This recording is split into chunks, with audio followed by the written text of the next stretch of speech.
Well, hello again. Pastor Ray Barnett here with you, and I'm glad that you could be with me on the Oasis. As always, I wish you a good morning, a good evening, or a good afternoon, depending on what time you're watching this broadcast. As you can see, I'm not outdoors today. Here in upstate New York, temperatures have dropped down into the 20s overnight, and even though it's in the low 40s, it's pretty nippy, pretty chilly outside. So I decided to come in here to this rather unprepossessing location, even though, as you know, I try to go outside and create a better environment for these teachings. But again, with the winter coming up, I'll have to get a little more creative. But anyway, I want to get this video up for you today and talk to you about Facebook, YouTube, drug addiction, and how they are virtually the same. Now, to begin, it may seem a bit hypocritical of someone like myself who uses Facebook and YouTube and a couple of other social media platforms to not only present the gospel, but also to make these videos for you.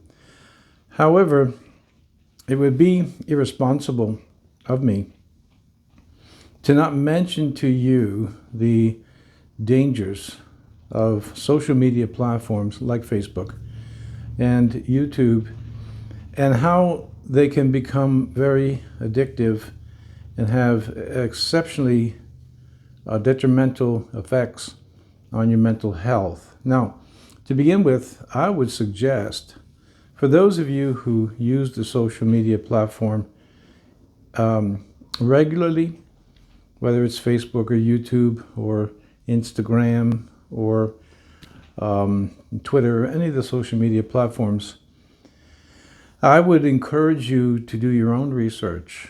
That can be easily found just by putting it in and looking up the studies that have been done by the American Psychology Association and others of the concerns that many have about the use of this technology.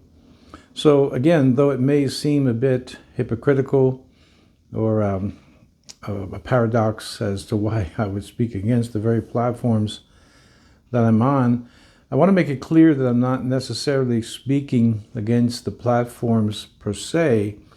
I am speaking to the fact that if not used carefully and properly, they can become addictive. Do you remember, those of you who've been with me for some time, I gave you a lesson on dopamine addiction. Dopamine receptors and dopamine being a pleasure hormone is designed by God to induce pleasure and also to have something to be repeated again and again and again. So it's something that you enjoy, and then you continue to enjoy it, and you continue to enjoy it. And this is one of the main problems with alcoholism and drug addiction. It's a pleasurable experience. People want to repeat the experience, they do, and then there's no real need, right, to talk to an intelligent and informed group of people like yourself of the detrimental and even deadly effects of drug addiction. However, we have a corollary in the social media, Facebook, YouTube, and so on. When it is not controlled, again, do your own research, but it can begin to either further your depression, increase your anxiety, and of course it has some addictive qualities. I did mention to you that there are reputable individuals that have stated, I'm not stating it, I'm just repeating what I've read, that the social media platforms were designed to be addictive. It really doesn't take too much observation to see how you're bombarded with all types of things, including misinformation and disinformation and so on, on these platforms. The real problem comes in for those of you who already suffer from anxiety and depression and so on, and how these social media platforms can also bring you an incredible sense of loneliness. The real secret here is to understand that when you're on social media such as Facebook and YouTube here, it doesn't really, again, take too much figuring out that you get an instant type of a hit. You're talking to friends, and that's a good thing. It is for me. And particularly on Facebook, I get to stay in touch with old friends that I would never be able to access or see them or talk to them again. And I find that to be an advantage for me. But I have told people, and this is the truth, if it were not for the fact that I'm trying to provide a service on Facebook with the Bible studies we do on Wednesday nights, and also the messages that are preached both on Facebook and YouTube on Sundays, and then these daily broadcasts that I do specifically for you, honestly, if it weren't for being in contact with close friends, or I should say old friends, and the service that I can provide for you in preaching and teaching, and then these exhortations here on mental health, I don't think I'd be on social media any longer. It's too much of a distraction. I spoke to you, I think it was yesterday, about the difference between reading a book and platforms such as you're on right now. Reading requires much more concentration, much more depth of the intellect. And one of the things, too, is that you're able to go about it at your own pace. In other words, if you're reading, I read mostly nonfiction. And I can go as slow as I want or as fast as I want. And then I can do the research on something that I've read. I usually buy more than one book on a subject that I'm interested in. Usually there's 3, 4, 5, 6 books. It could be as many as a dozen books. So I can kind of get a broader understanding of a topic that I'm interested in, or a topic that I'm studying. Social media provides you with that immediate feedback.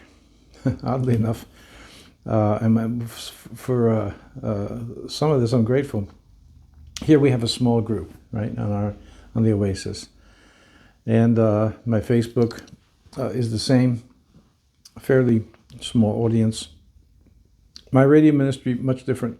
It's a very large audience, and I've been on radio for 33 years, going on 34 years. But you see, on radio, it's just the message goes out. I get limited feedback from people who listen, because most people don't write letters or make calls and say, hey, I enjoyed the broadcast. Social media is different. It gives you that immediate gratification, or a dopamine hit that is not unlike drug addiction. So again, how does this pertain to you who have had either lifelong issues with anxiety, depressions, or mental health disorders? How does this affect you who, for whatever reason, you have become more isolated? Well, the pandemic would be one good reason. But then there's death and children, the empty nest syndrome. Children have left the house. Spouse may have passed away, unfortunately, or something like that. And so this becomes your social contact. I don't say, even for myself, that that's a bad thing. I really don't. But the problem is, I think if we used alcohol as an example, if a person is using alcohol in some moderation, okay. But everyone can recognize when alcohol is used excessively, it creates a lot of problems. Again, that's common sense. For instance, again, alcoholics are always told they never can touch a drink. Never. And from that, we see the addictive quality of our nature and of our physical and emotional nature, that we can get addicted to things very quickly. All right. What does this, you say, Pastor Ray, what does this have to do with me? Again, I would encourage you to do your own research and to do your own study on this subject, because the data is out there, the information is out there, that the use of social media can become highly addictive. And when that happens, you can not only initiate anxiety and depression, but for those of you who have had it, and most of you who watch this broadcast have had it for some time, it can make the anxiety worse. It can deepen the depression. It can increase the sense of isolation. And what happens is then you redouble your efforts, excuse me, and you get on the social media more and more and more. And it's kind of an interesting way of looking at things. Social media can be just that. Again, keeping in touch with friends, old friends, other people. It's convenient. But the flip side of it for you is that it can lead you into further isolation, loneliness, depression, as I've mentioned.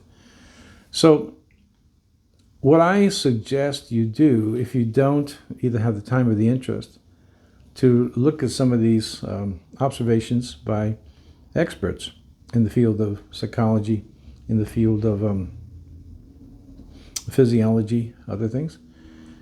If you don't have the time or the interest to do that, then here's my suggestion. If you, well, obviously you subscribe to this channel, so there's quite a few of you that will watch this video as soon as I upload it. Okay, that's fine. I can also say to you that my motive for doing what I'm doing is not for me. It's for you. I don't get monetized. I'm not looking for monetization. If I was looking for great feedback, I look at some of these other channels and how many followers and subscribers they have, and all of a sudden you got a temptation to be in this kind of a competition. I'm not interested. I never have been. I've had many opportunities in various fields where people come to me and say, hey, we could really make something of you in different fields. But for some reason, it just never interested me. I always saw it as a distraction to the real depth of life. Let me say it this way. There's no substitute for seeing your friends and actually being with people. We as Christians call it fellowship. And this is, again, where the technology has the good and the bad.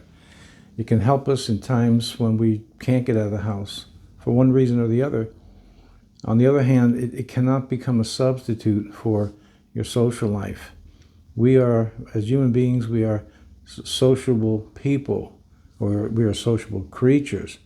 And we need that socialization that you cannot get virtually. Interesting, too, is the changes taking place on the internet, on some of the most social media platforms. Some of you who read and watch the news on a daily basis will be aware of the virtual universe that is being manufactured even as I speak to you.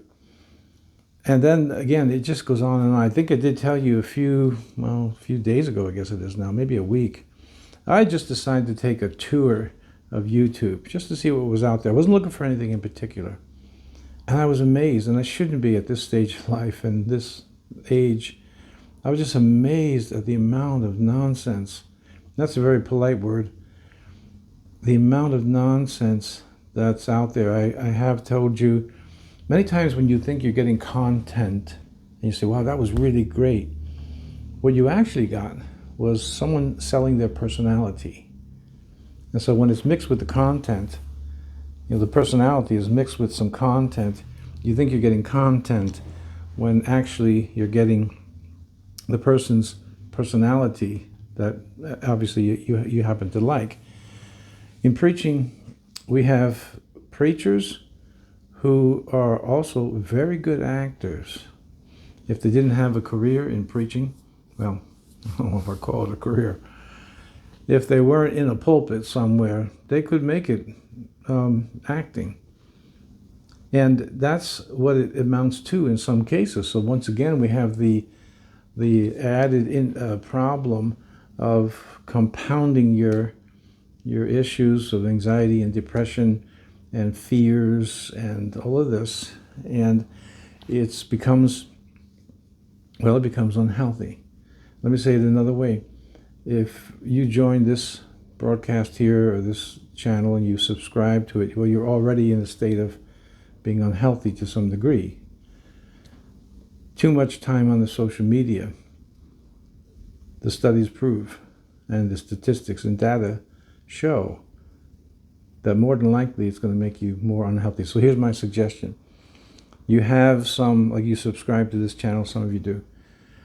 And then, okay, so when the videos, my videos go up, and those of you who know me personally know that I'm an honest man. I do my best to go through information and give it to you the best I understand it. Sometimes it's subject to an amendment when I review something further, but basically I'm giving you some lifelong experience. And I'm not trying to sell my personality. I'm not trying to sell you me. Hey, I want you to like me. I'm not doing that. I'm trying to give you solid biblical content as well as content for your improved mental health. And what you do is you take the subscriptions that, these are channels that either you could trust the content creator and what they're saying, and stick with that. I wouldn't be bouncing all over the social media platforms all over the place. I, by necessity, have to do it because I have to upload these videos and announce that a video is up or a sermon's coming up. But again, honestly, if I did not truly believe I'm helping people, I don't think I'd have much use at all for social media. It's keeping me from my reading, which, once again, reading makes you very linear. It's more difficult to do, to actually think through concepts that are in books. Mortimer Adler once stated that a good book is above your head. If it wasn't, it wouldn't be a good book. And I agree with that. It's stretching your ability to think critically. Social media does not do that. It diminishes your ability to think critically. And books, well, of course, the Bible, will actually increase neural connections in the brain, making your brain actually physically stronger. And in the process, it's making you healthier, both in body and in mind. So I would consider this teaching today just a little primer and a rather heavy exhortation for those of you who are on social media a lot to really cut it back. And I would cut it back sufficiently. I really would. I would cut back a sufficient amount of this storm of data and information that's coming at you, so that you don't increase your symptoms, that you don't increase your depression, you don't increase your loneliness, and so on and so forth. That's my advice. And again, the data and the statistics are out there. So let me pray for you today and ask God to help. In this hour, God, in which we live, there's both the good and the bad, as it has been throughout history, going on. I ask you once again to touch my friends and to touch those that have subscribed to this channel, those who just watch and don't subscribe, which is fine, to help them to find improved mental health, decreased anxiety, decreased depression, and more of life the way you have promised us this, Father, through Jesus Christ. I have come that they might have life and that they might have it more abundantly. I pray this for my friends. I pray this in Jesus' mighty name. Amen. All right, that's all I have for you today. Again, I appreciate your prayers for me, by the way. Things have not been easy. That's why I'm in this room today. It's just been very, very busy because of the times we live in, and I'm in ministry. So, and I'm not a young man, in case you couldn't catch that by just looking at me.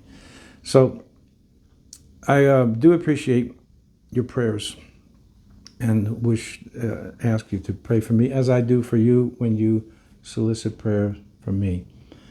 As always, I invite you, if you're just new to the channel, if you want to subscribe, that's fine, that's great. Hit the notification button as well so you know when I upload a video. And I do appreciate the thumbs up. That's, again, how I understand the metrics of how all this works. But don't worry, because it doesn't really ruin my day if I get a thumbs up or I get a thumbs down or I don't get anything at all. I'm committed to doing these teachings for your benefit in the hope that they actually help. All right, God bless. As long as I'm alive, as long as I'm still here, I will continue to do these videos for you, and I really truly hope that they're helping you. All right, God bless. I'll see you again tomorrow right here on the Oasis.